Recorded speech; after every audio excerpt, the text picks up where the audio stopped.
Good morning leaders. Good morning. Myself Padmaswami. మా అప్లైనర్ వచ్చి నీలిమ మేడం, మా great mentor Srilatha madam, Rajanna sir. Sir ఇండ్లకు రావడానికి కారణం అంటే నేను ఒక హౌస్ వైఫ్నే. మా సార్ టైలర్ చేస్తాడు. అయితే నేను ఇంట్లో ఆయనకు కొంచెం హెల్ప్ చేసేదాన్ని అంతే, ఓన్లీ బటన్స్ వేసేదాన్ని. నేను ఖాళీగా ఉన్నప్పుడు బీడీలు చేసేదాన్ని. ఒక కాడికి ఫంక్షన్కి వెళ్ళాం మేము. రాజమ్మ ఆమె జాయిన్ అయింది మన వెస్టేజ్లోనే. ఫంక్షన్కి వెళ్ళినప్పుడు ఆమె అన్నది కదా, ఇట్లా వెస్టేజ్ అట, ఇట్లా మెడిసిన్ ఉంటాయట, చాలా బాగున్నావట, మరి అందులో మనం చేద్దామా వదిన అని అన్నది. అన్న తర్వాత నేనన్న అందులో పోయి అందులో చేసిన తర్వాత మనం ఊటినూరులోనే గంతమంది చేసి అక్కడనే ఉన్నారు, ఇక మనం పోయి ఎక్కడ చేద్దాం అని నేను అనేసిన తర్వాత ఇక మా సార్ తోటి మరి మనం అట్లా వెస్టేజ్ ఉన్నట్టు ఒకసారి జాయిన్ అయ్యి చూద్దామా అని అన్న తర్వాత పోదాంపా అన్నాడు. పోదాంపా అని ఇప్పుడు అంటున్నా కానీ మన దగ్గర ఇప్పుడు సామాను కొందామంటే డబ్బులే లేవు. ఆ వెస్టేజ్ షాప్కి మనమే కొనుక్కొద్దామని అన్న తర్వాత అన్నాడు, నీకెందుకు నేను ఎక్కడన్నా తీసుకొస్తా అన్నాడు. అప్పుడప్పుడు 10,000 రూపాయలు తీసుకొచ్చేసిండు. వాళ్ళు ఏమన్నారు, ఈ రోజు కాదు రేపు వెళ్దాం షాప్ కానీ అన్నారు. నన్ను జాయిన్ చేసిన మేడం వాళ్ళు. ఇక రేపే కదా అని మేము షాప్ దగ్గరనే ఉండిపోయినాం. ఇక ఇంటికి వచ్చి ఓన్లీ అన్నం వండిన అంతే, కూర సగం అయ్యేసింది. మేము వెళ్తున్నాం రండి రండి అని అంటుండ్రు. ఇక మా సార్ ఉండి ఏ కూర మళ్ళీ వండుకుందాం వచ్చినాక తిందాం కానీ వెళ్దాం వాళ్ళు ఏంబడే అని అన్నాడు. అన్న తర్వాత షాప్కి వెళ్ళిన తర్వాత సార్ అక్కడనే ఉన్నారు. రాజన్న సార్ ఆధార్ కార్డు ఎంబడి తీసుకెళ్ళినా, అక్కడ జాయిన్ చేసిండు. సార్ షాప్లో చూస్తే చక్కెర షాప్ అవన్నీ ఒక షాప్ వస్తుంది కదా, చక్కెరలే పప్పులు లేవు ఏం కొనడు ఇక్కడ.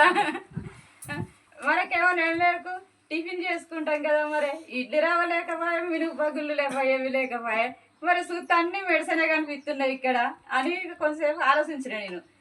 మరి ఈయనని అడిగిన, సార్ ఇంకా ఇంట్లో దేనికి ఉంటాయంటే అన్నిటికి ఉన్నాయమ్మా అని సార్ అన్నాడు. అన్న తర్వాత నేను సార్ నాకు థైరాయిడ్ ఉంది, సరే నేను వాడొచ్చిన అని అడిగేసిన తర్వాత సరే అమ్మ ఇంట్లో థైరాయిడ్ మరి తీసుకో అని అన్నీ సార్ మరి ఏవేవే మెడిసిన్ నాకు తెలియదు కదా అన్న. సార్ గివి వాడారమ్మా అని చూసిన తర్వాత నేను ఆ మెడిసిన్ అన్ని తీసుకున్నా. యానడర్మ తీసుకున్నా, బ్లాక్ సైల్ తీసుకున్నా, నోని తీసుకున్నా, శతవర్మ్యాక్స్ తీసుకున్నా, రైస్ బ్రాండ్ ఆయిల్ తీసుకున్నా. అవి తీసుకున్న తర్వాత 3,700 రూపాయలు పెట్టిన. ఈ సామాన్ చూస్తే గింత తగ్గిస్తుంది, గిన్ని పైసలు విడిచిపోయినాయి కదా అని ఎట్లా అనుకునేసిన. ఇక మా సామంటు గిన్ని పైసలు ఇంట్లోకి సామాన్ లేకపోయా, 3,500 పెడితే పట్టేది సామాన్ వస్తుండే మాకు అనంలా అని అనుకున్నా.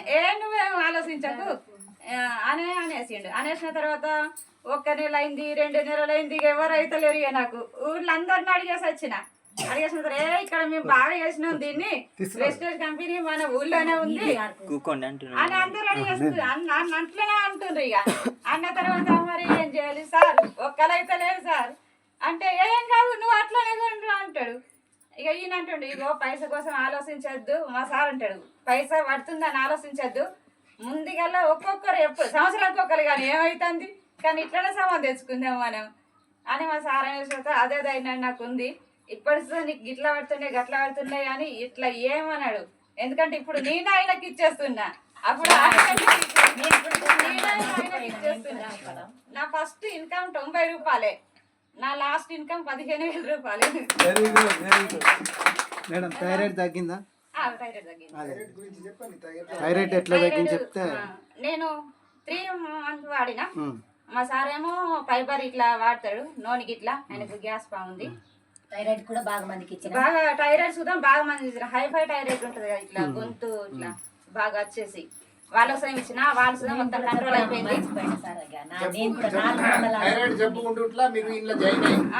థైరాయిడ్ జబ్బు ఉండే జాయిన్ కాలే. ఇట్లా ఇంత మంచి మరి అంటారు, ఇన్కమ్ వస్తుంది అంటుండ్రు, ఎట్లా వస్తుంది మరి ఇన్కమ్ అని నేను అనుకున్నా. మరి చేస్తూనే వస్తుంది కానీ చేయండి ఎక్కడి నుంచి వస్తుంది. నేనైతే నా షాప్ ఎరక, నా ఇంటికి ఎరక, నేను బయటకైతే వెళ్ళా అని అట్లా అనుకోవడం జరిగింది. డబ్బు తగ్గింది, మీకు డబ్బు వస్తుంది. అవు సార్ నేను కారు పండి ఖర్చు అవుతున్నా, ఎందుకంటే ఈ నెలలో కొట్టాలనుకున్నా కానీ మా అమ్మ హెల్త్ మంచిగా గిటార్ తిరగడం అవుతుంది. Thank you sir. బాగా